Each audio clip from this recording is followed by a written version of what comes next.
Good morning. So നമ്മുടെ first class ആണ്. +2 നിങ്ങൾക്ക് പഠിക്കേണ്ടതായിട്ടുള്ള കുറച്ച് ചാപ്റ്റേഴ്സുകൾ മാത്രം, ബാക്കിയുള്ള വരുന്ന TMA പോകുന്നതാണ്. അപ്പൊ നമുക്ക് പഠിക്കാനുള്ള ഫസ്റ്റ് ചാപ്റ്റർ എന്ന് പറയുന്നത് മൈ ഗ്രാൻഡ് മദേഴ്സ് ഹൗസ് എന്നുള്ളതാണ്.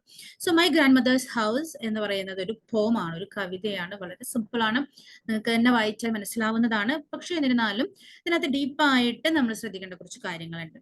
അതിപ്പോ ഫസ്റ്റ് ക്ലാസ് ആയതുകൊണ്ട് തന്നെ ഞാൻ നിങ്ങളുടെ അടുത്ത് പറയാൻ പോകുന്ന ഒരു കാര്യം എന്താന്ന് വെച്ച് കഴിഞ്ഞാൽ, ഒബ്ജക്റ്റീവ് ടൈപ്പ് ക്വസ്റ്റ്യൻസ് നമുക്ക് എക്സ്പെക്ട് ചെയ്യാൻ പറ്റും. ഒബ്ജക്റ്റീവ് ടൈപ്പ് ക്വസ്റ്റ്യൻസ് എന്ന് വെച്ച് കഴിഞ്ഞാൽ ഏതൊരു ഭാഗത്ത് നിന്നാണെങ്കിലും ചെറിയ ചെറിയ ഒബ്ജക്റ്റീവ് ടൈപ്സ്, നമ്മൾ ടെക്സ്റ്റ് ബുക്ക് വായിച്ചാൽ മാത്രം മനസ്സിലാകുന്ന ചില ക്വസ്റ്റ്യൻസ് നിങ്ങൾക്ക് ഇതിനകത്ത് നിന്നുണ്ടാവാം. അപ്പൊ അതിന് വേണ്ടിയിട്ട് ക്ലാസ് നന്നായിട്ട് പ്രോപ്പറായിട്ട് ശ്രദ്ധിക്കുക. കവിത ആയതുകൊണ്ട് തന്നെ ഇന്നർ മീനിങ്ങുകൾ വരാം അല്ലെ. അപ്പൊ അതെങ്ങനെയാണ്, എന്താണ് എന്നുള്ളതൊക്കെ നമുക്കൊന്ന് ഡീറ്റെയിൽ ആയിട്ട് നോക്കാം. സോ ഫസ്റ്റ് ചാപ്റ്റർ എന്ന് പറയുന്നത് മൈ ഗ്രാൻഡ് മദേഴ്സ് ഹൗസ്. എഴുതിയിരിക്കുന്നത് ഒരു ഇന്ത്യൻ പോയറ്റ് തന്നെയാണ്, കമല ദാസ്. ആ സ്ത്രീക്ക് ഒരുപാട് പേരുകളുണ്ട്. മാധവിക്കുട്ടി എന്ന പേരിലായിരുന്നു പണ്ട്. പിന്നീട് മതം മാറി കമല ദാസ്, കമല സുരയ്യ, അങ്ങനെ അങ്ങനെ പല പേരുകളിൽ നമ്മൾ എല്ലാവർക്കും ഫേമസ് ആയിട്ടുള്ള ഒരു എഴുത്തുകാരിയാണ്. സോ കമല ദാസിന്റെ മൈ ഗ്രാൻഡ് മദേഴ്സ് ഹൗസ്. അപ്പൊ ആ സ്ത്രീയുടെ അല്ലെങ്കിൽ അവരുടെയും ഗ്രാൻഡ് മദറിന്റെ വീട്ടിലുള്ള എന്തോ ഒരു സംഭവം. നമുക്കൊക്കെ ഗ്രാൻഡ് പാരന്റ്സ് ഉണ്ടല്ലേ. അപ്പൊ ഈ ഗ്രാൻഡ് പാരന്റ്സ് എന്ന് കേൾക്കുമ്പോഴത്തേനും നമ്മുടെ മൈൻഡിലേക്ക് ഫീൽ ചെയ്യുന്നത് എന്താണ്? ലവ്, സ്നേഹം തന്നെയാണ് അല്ലെ. അപ്പോ ഈ ഒരു ഇഷ്ടം അല്ലെങ്കിൽ കെയർ, സ്നേഹം, അങ്ങനെ എന്തൊക്കെയോ കണക്റ്റഡ് ആണ് ഈ ഗ്രാൻഡ് മദേഴ്സിന്റെ ഹൗസുമായിട്ട്. എസ്പെഷ്യലി വീട് എന്ന് പറയുന്നത് തന്നെ it's A part of love. ഒരു വീടിനകത്ത് ഉണ്ടായിരിക്കേണ്ടത് എപ്പോഴും സ്നേഹം തന്നെയാണ് അല്ലെ. ഒത്തൊരുമ, ബന്ധങ്ങള്, സ്നേഹം, ഇതൊക്കെ തന്നെയാണ് നടക്കുന്നത്. അപ്പൊ ഈ ചാപ്റ്ററിനകത്തും നമുക്കത് തന്നെയാണ് കാണാൻ പോകുന്നത്. അപ്പൊ എന്താണ് മൈ ഗ്രാൻഡ് മദേഴ്സ് ഹൗസ് എന്ന് പറയുന്ന കവിതയിൽ പരാമർശിക്കുന്നതെന്ന് നോക്കാം അല്ലെ. What are the things your grandmother did for you when you were a child? നിങ്ങളൊരു കുട്ടിയായിരുന്ന സമയത്ത് നിങ്ങളുടെ ഗ്രാൻഡ് മദർ നിങ്ങൾക്ക് ചെയ്തു തന്നിട്ടുണ്ടായിരുന്ന കാര്യങ്ങൾ എന്തൊക്കെയായിരുന്നു? തീർച്ചയായിട്ടും ഒരുപാട് കാര്യങ്ങൾ ഗ്രാൻഡ് മദേഴ്സ് നമുക്ക് വേണ്ടിയിട്ട് ചെയ്തിട്ടുണ്ടാവാം, പറഞ്ഞിട്ടുണ്ടാവാം. എസ്പെഷ്യലി ഒരുപാട് മോറൽ സ്റ്റോറീസ് പറഞ്ഞു തന്നിട്ടുണ്ടാവാം അല്ലെ. ജീവിതത്തിൽ നല്ല നല്ല പോയിന്റുകൾ, നമ്മൾ എങ്ങനെ ആയിരിക്കണം, എല്ലാ കാര്യങ്ങളും ഒരു പരിധിവരെ ഗ്രാൻഡ് പാരന്റ്സ് തന്നെയാണ് നമ്മളെ പഠിപ്പിക്കുന്നത്. What memories do you have of the time you spent with her? Her means your grandmother കേട്ടോ. നിങ്ങളുടെ ഗ്രാൻഡ് മദറുമായി നിങ്ങൾ സ്പെൻഡ് ചെയ്ത സമയത്ത് നിങ്ങളുടെ മെമ്മറിക്കകത്തുള്ള, അതായത് നമ്മുടെ കുട്ടിക്കാലത്ത് നമ്മുടെ മൈൻഡിനകത്തുള്ള കാര്യങ്ങൾ എന്തൊക്കെയാണ്, നമുക്ക് റീകോൾ ചെയ്യാൻ പറ്റുന്നുണ്ടോ, ഓർത്തെടുക്കാൻ പറ്റുന്നുണ്ടോ എന്നൊക്കെയാണ് ഒരു ഇൻട്രൊഡക്ഷനിൽ വരുന്നത്. Now let us read the poem My Grandmother's House. നമുക്കൊന്ന് വായിച്ചു നോക്കാം. മൈ ഗ്രാൻഡ് മദേഴ്സ് ഹൗസ് എന്ന് പറയുന്ന ചാപ്റ്ററിൽ എന്താണ്, അല്ലെങ്കിൽ കവിതയ്ക്കകത്ത് എന്താണ് പറയുന്നത്? The poet remembers her grandmother and wishes that she were alive to love her, to make her feel wanted. Here is the poem. Poet remembers. നമ്മുടെ എഴുതിയ പോയറ്റ് ഓർക്കുന്ന ഒരു കാര്യം എന്താണ്? ഹെർ ഗ്രാൻഡ് മദർ, അവളുടെ ഗ്രാൻഡ് മദറിനെ കുറിച്ചാണ് ഓർക്കുന്നത്. ആൻഡ് വിഷസ്, ആഗ്രഹിക്കുന്നത് എന്താണ്? That she were alive to love her, അവളെ സ്നേഹിക്കാൻ ഗ്രാൻഡ് മദർ ജീവിച്ചിരിപ്പുണ്ടായിരുന്നെങ്കിൽ. ആക്ച്വലി നമ്മൾ ഗ്രാമർ സെഷൻ പഠിച്ച സമയത്ത് നമ്മൾ മനസ്സിലാക്കിയ കാര്യമാണ്, ഷീ എന്നുള്ളതിന്റെ കൂടെ വാസ് എന്നാണ് വരിക, വേർ എന്നല്ല. But in the textbook it is she were alive. അതുകൊണ്ട് അർത്ഥമാക്കുന്ന എന്താന്ന് വെച്ച് കഴിഞ്ഞാൽ, ഒരിക്കലും ഈ പറയുന്ന ഗ്രാൻഡ് മദറിന് ഇനി തിരിച്ചു വരാൻ പറ്റില്ല, ജീവിതത്തിലേക്ക് തിരിച്ചു വരാൻ പറ്റില്ല.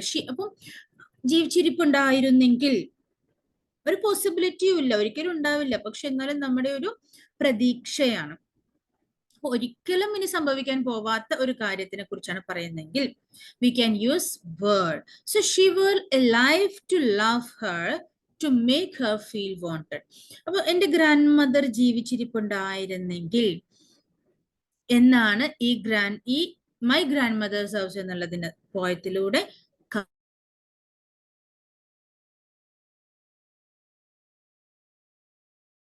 കവി അല്ലെങ്കിൽ കവിയത്രി ഉദ്ദേശിച്ചിട്ടുണ്ട്. കവിത നമുക്ക് നോക്കാം അല്ലെ. ഫസ്റ്റ് ഞാനത് നിങ്ങൾക്ക് വേണ്ടിയിട്ടൊന്ന് വായിക്കാട്ടോ. There is a house now far away where once I received love. That woman died. The house withdrew into silence. Snakes moved among books. I was then too young to read, and my blood turned cold like the moon. How often I think of going there to peer through blind eyes of windows, or just listen to the frozen air, or in wild despair pick an armful of darkness to bring it here to lie behind my bedroom door like a brooding dog. Cannot believe, darling, can you, that I lived in such a house and was proud and loved? I, who have lost my way and beg now at strangers' doors to receive love, at least in small change. എന്തെങ്കിലും മനസ്സിലായോ വായിക്കുമ്പോൾ? Each and every line നമുക്ക് meaning അറിയണമെന്നില്ല, അല്ലെങ്കിൽ ഓരോ വേർഡിന്റെയും meaning നമുക്ക് കിട്ടണമെന്നില്ല. But we should know the story behind of this poem. There is a house now far away. ഒരുപാട് ദൂരത്ത് ഒരു വീടുണ്ട്. There is a house. ഒരുപാട് ദൂരത്തിൽ ഒരു വീടുണ്ട്. Where once I received love.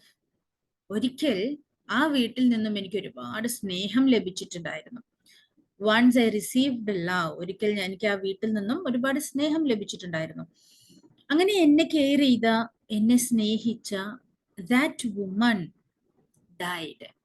ആ സ്ത്രീ, എന്നെ ഒരുപാട് സ്നേഹിച്ചിരുന്ന ആ വീട്ടിനകത്ത് ഉണ്ടായിരുന്ന ആ സ്ത്രീ died, മരിച്ചുപോയി. ഓക്കെ, അപ്പോ who is that woman?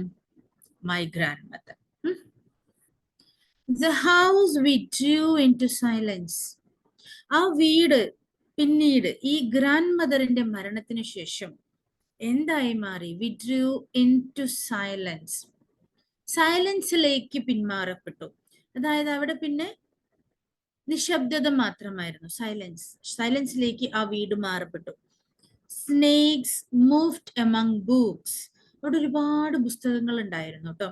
ആ പുസ്തകങ്ങളുടെ മുകളിലൂടെയൊക്കെ സ്നേക്സ്, പാമ്പുകൾ എഴഞ്ഞു പോയി തുടങ്ങി എന്ന് പറഞ്ഞു കഴിഞ്ഞാൽ, ആൾതാമസമില്ലാത്ത വീടുകളിൽ പിന്നെ ഇതുപോലത്തെ ഇഴജന്തുക്കൾ വരും അല്ലെ. സോ അതാണ് ഇവിടെ മെൻഷൻ ചെയ്യുന്നത്. ആ വീടിനകത്ത് പിന്നെ ആരും ഇല്ലാതെയായി. അങ്ങനെ പുസ്തകങ്ങളുടെ മുകളിലൂടെ പാമ്പരിച്ചു എന്ന് പറയുമ്പോൾ അവിടെ ഒരുപാട് പുസ്തകങ്ങൾ ഉണ്ടായിരുന്നു. അപ്പൊ ഈ ഗ്രാൻഡ് മദർ ഒരുപാട് വായിക്കുന്ന ഒരാളായിരിക്കണം.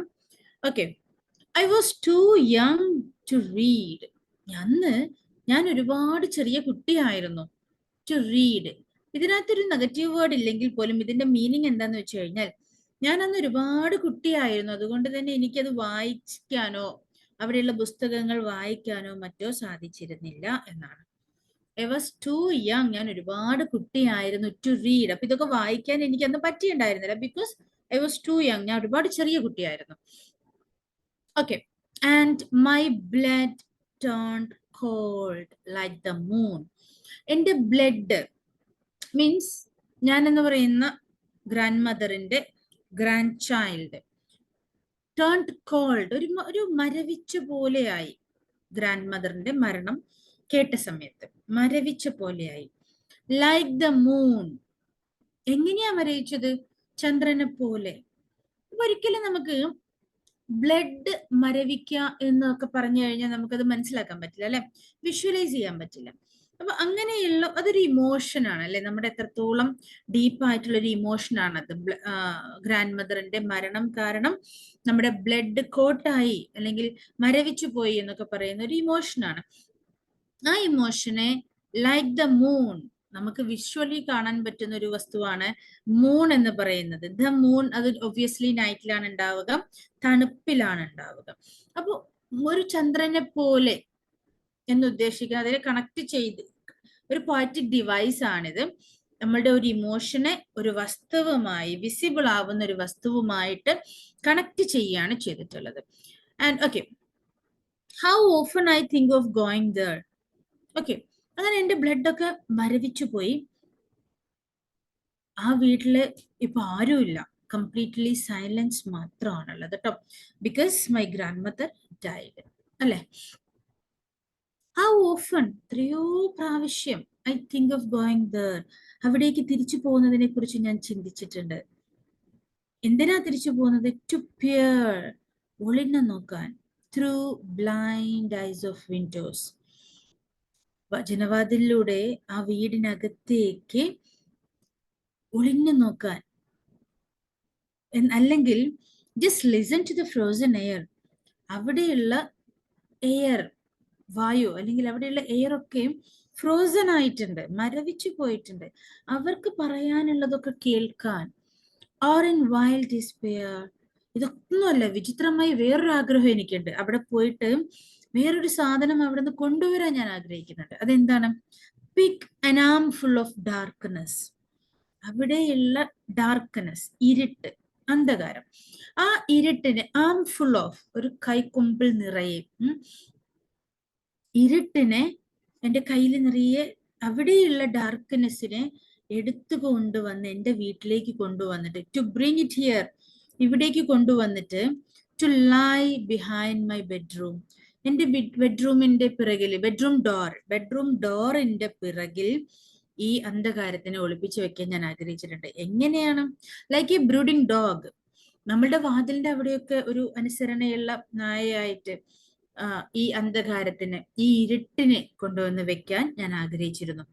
കാരണം എന്താണെന്നറിയോ? ആ ഇരുട്ടിൽ പോലും, ആ ഡാർക്ക്നെസ്സിൽ പോലും, അല്ലെങ്കിൽ അവിടുത്തെ ഫ്രോസൺ എയറിൽ പോലും, അല്ലെങ്കിൽ അവിടെയുള്ള എന്താ പറയാ, ചെതലരിച്ച അല്ലെങ്കിൽ പാമ്പരിക്കുന്ന പുസ്തകങ്ങളിൽ പോലും എന്തുണ്ടെന്നാ പറയുന്നത്? ഗ്രാൻഡ് മദറിന്റെ സ്നേഹം ഉണ്ട് എന്നാണ് കവി അല്ലെങ്കിൽ കവിയത്രി നമ്മളോട് പറയാൻ ഉദ്ദേശിക്കുന്നത്. യു കനോട്ട് ബിലീവ് ഡാർലിംഗ്, നിങ്ങൾക്കത് വിശ്വസിക്കാൻ കഴിയില്ല. Can you? കഴിയുമോ? നിങ്ങൾക്ക് വിശ്വസിക്കാൻ എന്ത് വിശ്വസിക്കാൻ കഴിയുമെന്ന് ചോദിക്കുന്നത്? That I lived in such A house, ഇത്രയും ലവബിൾ ആയ ഒരു വീട്ടിൽ ഒരു കാലത്ത് ഞാൻ ജീവിച്ചിരുന്നു എന്ന് നിങ്ങൾക്ക് കൊണ്ട് വിശ്വസിക്കാൻ കഴിയുന്നുണ്ടോ? And was proud and loved, ഒരുപാട് അഭിമാനിക്കുന്നു, ആൻഡ് ലവ്ഡ്, ഒരുപാട് സ്നേഹിക്കപ്പെട്ടതിൽ ഞാൻ ഒരുപാട് അഭിമാനിച്ചിരുന്നു, ഒരുപാട് സന്തോഷിച്ചിരുന്നു. അങ്ങനെയുള്ള ഒരു കാലഘട്ടത്തിൽ ആണ് ഞാൻ വളർന്നു വന്നത് എന്ന് നിങ്ങൾക്ക് വിശ്വസിക്കാൻ പറ്റുന്നു? Can you believe? നിങ്ങൾക്ക് വിശ്വസിക്കാൻ പറ്റുന്നുണ്ടോ? I who have lost my way, ഞാൻ, ഇന്ന് കാണുന്ന ഞാൻ എന്താണ്? എനിക്കെല്ലാം നഷ്ടപ്പെട്ടു, എൻ്റെ വഴികൾ നഷ്ടപ്പെട്ടു, എൻ്റെ സ്നേഹം നഷ്ടപ്പെട്ടു, എൻ്റെ എല്ലാം നഷ്ടപ്പെട്ടിരിക്കുന്ന ഞാൻ ഇന്ന്, ബെഗ് നൗ, ഞാൻ ഇന്ന് ബെഗ് ചെയ്തുകൊണ്ടിരിക്കുകയാണ്, യാചിച്ചുകൊണ്ടിരിക്കുകയാണ്, അറ്റ് സ്ട്രേഞ്ചേഴ്സ് ഡോർ, പരിചയമില്ലാത്ത ആളുകളുടെ കതകിൽ മുട്ടിയിട്ട് പോലും ഞാൻ യാചിച്ചു കൊണ്ടിരിക്കുകയാണ്. എന്തിനാ യാചിക്കുന്നത്? To receive love, at least in small changes, ഒരു ചെറിയ ഭാഗം സ്നേഹമെങ്കിലും, ചെറുതായിട്ടെങ്കിലും ലവ് റിസീവ് ചെയ്യാൻ പറ്റുമോ? സ്നേഹത്തിന് വേണ്ടി ഞാൻ യാചിച്ചുകൊണ്ടിരിക്കുകയാണ് എന്നുള്ളതാണ് കമലാദാസ് എന്ന് പറയുന്ന കവയിത്രി എന്ന് പറഞ്ഞുകൊണ്ടാണ് കവിത അവസാനിപ്പിക്കുന്നത്. ബിക്കോസ് ഗ്രാൻഡ് മദർ മരിച്ചതോടുകൂടി ആ വീട് അനാഥമായി, സൈലൻസ് ആയി, ആ വീടിനകത്തുള്ള എല്ലാം മരവിച്ചു പോയി. ഓക്കെ, അവിടേക്ക് തിരിച്ചു പോയി അവിടുത്തെ ഒരു പിടി ഇരുട്ടെങ്കിലും തിരിച്ച് എൻ്റെ വീട്ടിലേക്ക് കൊണ്ടുവരണം. ബിക്കോസ് ഇപ്പൊ നമ്മൾ താമസിക്കുന്ന വീട്ടിനകത്ത് സ്നേഹമില്ല, അല്ലെങ്കിൽ കമലാദാസിന് സ്നേഹം അനുഭവിക്കാൻ പറ്റുന്നില്ല എന്നാണ് ഇതുകൊണ്ട് അർത്ഥമാക്കുന്നത്. അപ്പോ പണ്ട് ഒരുപാട് സ്നേഹിക്കപ്പെട്ടിരുന്ന ഒരാള് ഇന്ന് സ്നേഹം യാചിച്ചു കൊണ്ടിരിക്കുന്നു. അപ്പൊ ഇവരുടെ ഒരു ലൈഫ് സ്റ്റോറിയുടെ ഭാഗമായിട്ട് എടുത്ത ഒരു കവിത തന്നെയാണിത്. വളരെ സിമ്പിൾ ആയിട്ടുള്ള ഒരു കവിത തന്നെയാണ്. ഇതിനകത്ത് കുറച്ച് ക്വസ്റ്റ്യൻസ് തന്നിട്ടുണ്ട്. കവിതയെ 3 ഭാഗമാക്കി തിരിച്ച് അതിനകത്ത് നിന്ന് കുറച്ച് ക്വസ്റ്റ്യൻസ് നിങ്ങൾക്ക് തന്നിട്ടുണ്ട്. അപ്പൊ അത് നമുക്കിതൊന്ന് വായിച്ചു നോക്കാം. There is a house now far away, where once I received a love. That woman died. The house withdrew into silence. Snakes moved among books. I was then too young to read, and my blood turned cold like the moon. അതായത് ആദ്യത്തെ സെഷനെ ഒരു സെഷനാക്കിയിട്ട് അതിനെ 3 പാർട്ടാക്കി തിരിച്ചിട്ടുണ്ട്. അതിനകത്ത് നിന്ന് 2 question തന്നിട്ടുണ്ട്. What happen to the house after the grandmother died? അപ്പൊ ഇതിനകത്ത് നമുക്ക് മനസ്സിലാക്കണം, ഗ്രാൻഡ് മദർ മരിച്ചതിന് ശേഷം എന്താണ് ആ വീട്ടിൽ സംഭവിച്ചത്, ആ വീടിന് എന്ത് മാറ്റമാണ് സംഭവിച്ചത്. തേർഡ് ലൈനിൽ നമുക്ക് കാണാം, the house withdrew into silence after grandmother's death. The house withdrew into silence. Snakes moved among books. ഇത്രയും മതി. Why was the poet not able to read the books? എന്തുകൊണ്ടാണ് പോയറ്റിന് പുസ്തകം വായിക്കാൻ പറ്റാതിരുന്നത്? പുസ്തകം വായിക്കാൻ ഇഷ്ടമില്ലാത്തതുകൊണ്ടൊന്നും അല്ല അല്ലെ, പിന്നെന്താണ്? Because the poet couldn't read books because she was too young to read books. അല്ലെ, വായിക്കാൻ പറ്റാത്തതിന്റെ റീസൺ എന്തായിരുന്നു? ഒരുപാട് ചെറിയ കുട്ടിയായിരുന്നു അന്ന്. ഇവിടെ നോക്കൂ, ഇതിനകത്ത് വന്നിട്ടുള്ള ചെറിയൊരു discussion. Look at the expression my blood turned cold like the moon. ഞാൻ നേരത്തെ ഓൾറെഡി സൂചിപ്പിച്ചു കഴിഞ്ഞു. The poet is comparing the coldness of blood with the moon. ഈ ബ്ലഡ് കോൾഡ് ആവുക, കട്ടാവുക, ഇതൊന്നും മരവിക്കാം നമുക്ക് അറിയില്ല അല്ലെ. അത് നമുക്ക് ഫീൽ ചെയ്യുന്ന സംഭവമാണ്. അബ്സ്ട്രാക്ട് നൗൺ ആണ്, ഫീലിംഗ് ആണ്, നമുക്ക് കാണാൻ പറ്റില്ല. പക്ഷെ അതിനെ നമ്മൾ കമ്പയർ അല്ലെങ്കിൽ പോയിറ്റ് കമ്പയർ ചെയ്തിരിക്കുന്നത് വിത്ത് ദ മൂൺ, ചന്ദ്രനുമായിട്ടാണ്. ചന്ദ്രനെ നമുക്ക് കാണാൻ പറ്റും. അപ്പോ ഇത്തരത്തിലുള്ള പോയറ്റിക് ഡിവൈസുകളെ പറയുന്ന പേരാണ് സിമിലി. ഓക്കെ, സിമിലി എന്നാണ് ഇത്തരത്തിലുള്ള പോയറ്റിക് ഡിവൈസുകളെ പറയുന്നത്. She used the word like to make the comparison. ഇങ്ങനെ ഒരു വസ്തുവിനെ, ഒരു അബ്സ്ട്രാക്ട് നൗണിനെ മറ്റൊരു വസ്തുവുമായി കമ്പയർ ചെയ്യാൻ വേണ്ടി ഉപയോഗിക്കുന്ന വാക്കുകൾ ഒന്നാണ് ലൈക്ക്, മറ്റൊന്ന് ആസ്. ഇത്തരത്തിലുള്ള രണ്ട് വാക്കുകൾ ഉപയോഗിച്ചിട്ട്, ലൈക്ക് അല്ലെങ്കിൽ ആസ് എന്നൊക്കെ ഉപയോഗിച്ചിട്ട് കമ്പയർ ചെയ്യുന്നതിനെ പറയുന്ന പേരാണ് സിമിലി. അത്തരത്തിലുള്ള ക്വസ്റ്റ്യൻസ് ഒന്നും നമുക്ക് എക്സാമിന് വരില്ല എന്ന് തന്നെ പ്രതീക്ഷിക്കാം. ഷീ എക്സാമ്പിൾ തന്നിരിക്കുന്നു, he is as Brave as A lion. അപ്പൊ ബ്രേവ്നെസ്, നമ്മുടെ ധൈര്യം, അത് നമുക്ക് കാണാൻ പറ്റുന്ന ഒരു സംഭവമല്ല അല്ലെ, ഒരു അബ്സ്ട്രാക്ട് വൺ ആണ്. അപ്പൊ അതിന് ലയൺ ഒബ്വിയസ്ലി നമുക്കറിയാം, ലയണിനെ കാണുമ്പോൾ തന്നെ അല്ലെങ്കിൽ ലയൺ എന്ന് കേൾക്കുമ്പോൾ തന്നെ നമ്മൾക്ക് മനസ്സിലാവുന്നത് ഒരു ഭീരു എന്നല്ലല്ലോ, പകരം എന്താണ്? ഭയങ്കര ധൈര്യശാലി എന്നുള്ളതാണ്. അപ്പൊ ആ ലയണിന്റെ ഒരു ക്യാരക്ടറുമായിട്ടാണ് ഇവിടെ കണക്ട് ചെയ്യുന്നത്. Just like an example. മറ്റൊരു example, the place was silent like a grave. Grave means graveyard എന്ന് വെച്ച് കഴിഞ്ഞാൽ ശ്മശാനം. ശ്മശാനത്തിൽ അത്ര മാത്രം സൈലൻസ് ആയിരിക്കും അല്ലെ. അപ്പൊ സൈലൻസ്, ഈ സ്ഥലത്ത് അത്രയും സൈലൻസ് ആണെന്ന് വെച്ച് കഴിഞ്ഞാൽ, എന്ന് പറഞ്ഞു കഴിഞ്ഞാൽ നമുക്ക് മനസ്സിലാക്കാൻ പറ്റും ആ സൈലൻസിന്റെ ആഴം എത്രത്തോളം ഉണ്ടെന്ന്. ഓക്കെ, അതുപോലെ തന്നെ സെക്കൻഡ് പാർട്ട് തന്നിട്ടുണ്ട്. Let us go on the next part of the poem. Read it once or twice and answer the questions that follow. Second part, he often I think of going there. How often I think of going there to peer through blind eyes of windows, or just listen to the frozen air, or in wild despair pick an armful of darkness to bring it here, to lie behind my bedroom door like a brooding dog. Meaning എന്താന്നൊക്കെ നമുക്കറിയാം, നമ്മൾ already പഠിച്ചതാണ്. അതിൽ related ആയിട്ട് കുറച്ച് questions വന്നിട്ടുണ്ട്. ഈ exercise ആണ് നിങ്ങൾ നോട്ട്ബുക്കിലൊക്കെ ചെയ്യേണ്ടത് കേട്ടോ. Complete the following. The poet wants to go back to the house to peer. To peer എന്ന് വെച്ചാൽ ഉള്ളിലേക്ക് നോക്കുക. To peer, to listen, to pick. ഈ മൂന്ന് നമുക്ക് ഫിൽ ചെയ്യണം. To peer എന്താണ് ആൻസർ വരുന്നത്? To peer through blind eyes of windows. To listen here. Listen to the frozen air. To pick, എന്താണ് പിക്ക് ചെയ്യുന്നത്? എന്താണ് കയ്യിലെടുക്കുന്നത്? An armful of darkness. Okay, അതുപോലെ ചെറിയ ഒന്ന് രണ്ട് ക്വസ്റ്റ്യൻസ് ഇവിടെ തന്നിട്ടുണ്ട്. വളരെ സിമ്പിൾ ആണ്. ഓപ്ഷൻസ് നോക്കാം. Look at the phrase blind eyes of windows. Window is a non-living object അല്ലെ. വിൻഡോ നമുക്കൊക്കെ അറിയാം, ജനവാതില്, അത് it's not a living object, ജീവിക്കുന്ന ഒരു വസ്തു അല്ല, അത് ജീവനില്ലാത്ത ഒരു മെറ്റീരിയൽ ആണ്. In the poem the window has been given a human physical feature. Exactly. Blind eyes of windows.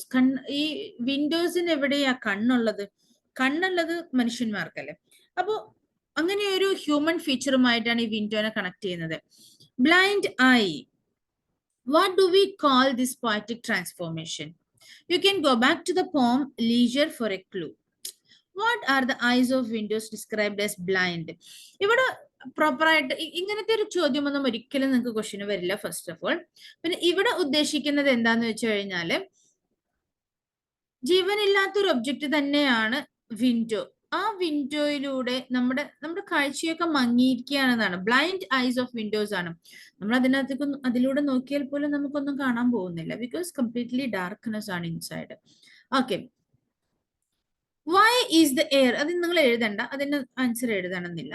Y is the air in grand mothers house described as frozen? Okay, ഇത്തരത്തിലുള്ള ചോദ്യവും നമുക്ക് എക്സ്പെക്ട് ചെയ്യേണ്ടതില്ല. Grand മദറിന്റെ വീടിനകത്ത് air ഒക്കെ frozen ആയിട്ടുണ്ട് എന്നുള്ളതിന്റെ അർത്ഥം എന്താണ്? എയർ ഫ്രോസൺ ആവുമോ? ആക്ച്വലി ഇല്ല. പക്ഷെ ഇവിടെ ഉദ്ദേശിക്കുന്നത് സ്നേഹമില്ലാത്തിടത്തെല്ലാം മരവിച്ച പോലെയാണെന്നാണ്. ഒരു വീട്ടിനകത്ത് സ്നേഹമില്ല എങ്കിൽ, അവിടെ ഒരു അഫെക്ഷൻ, സ്നേഹം, ബന്ധങ്ങൾ ഇല്ല എങ്കിൽ പിന്നെ അവിടെയുള്ളതെല്ലാം മരവിച്ചതാണ് എന്നുള്ളതാണ്. So this type of questions also will not be there. Pick out the correct alternatives in and A, B. ഇതിനകത്ത് മാച്ച് ആയിട്ടുള്ള എഴുതുക. And I'm full of darkness എന്നുകൊണ്ട് ഉദ്ദേശിക്കുന്നത് എന്താണ്? 3 ക്വസ്റ്റ്യൻസ് തന്നിട്ടുണ്ട്, 3 ഓപ്ഷൻസ് തന്നിട്ടുണ്ട്. And I'm full of darkness, ഒരു കൈ നിറയെ അന്ധകാരം അല്ലെങ്കിൽ ഇരുട്ട് എന്നുള്ളത് കൊണ്ട് എന്താണ് ഉദ്ദേശിച്ചത്?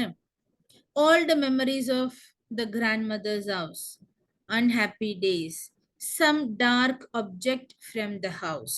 ഇതിനകത്ത് ഏതാണ് കറക്റ്റ് ആയിട്ട് ആൻസർ വരിക?